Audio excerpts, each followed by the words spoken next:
نفرتوں کی آگ سے بچا لے، ہمیں باہمی محبت اور خلوص کی دولت عطا فرما، ہماری غلطیوں کو معاف فرما۔ ہم اپنے گناہوں سے توبہ مانگتے ہیں، ہماری توبہ قبول فرما۔ اے ہمارے رب، ہم سے بھول چوک میں جو قصور ہو جائے ان پر گرفت نہ فرما۔ مالک، ہم پر وہ بوجھ نہ ڈال جو تو نے ہم سے پہلے لوگوں پر ڈالے تھے۔ پروردگار، جس بار کو اٹھانے کی طاقت ہم میں نہیں ہے وہ ہم پر نہ رکھ، ہم سے درگزر فرما، ہم پر رحم کر۔ تو ہمارا مولا ہے، کافروں کے مقابلے میں ہماری مدد فرما۔ اے اللہ، دشمنوں کے شر سے ہمیں محفوظ رکھ۔ ہمارا یہ پرچم، ہمارا یہ پیارا پرچم عزت و کامرانی کے ساتھ رہتی دنیا تک سر بلند رکھیو۔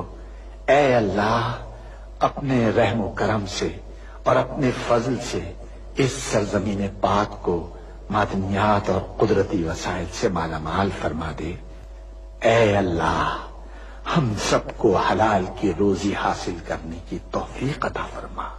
اے اللہ، ہماری سرزمین پاک کو ہر برائی سے پاک کر دے اور ہمارے ملک کو ساری دنیا میں عزت و شوکت عطا فرما دے، اور پاکستان کو صحیح معنی میں اسلام کا مضبوط قلعہ بنا دے۔ ہمیں، ہمارے والدین، ہمارے اہل و عیال اور تمام مومن مسلمان مردوں اور عورتوں کو بخش دے۔ اے اللہ پاک، تو ہماری قبروں میں وحشت کے وقت ایک رفیق عطا فرما دے اور ہمیں قبر کے عذاب سے محفوظ رکھیو۔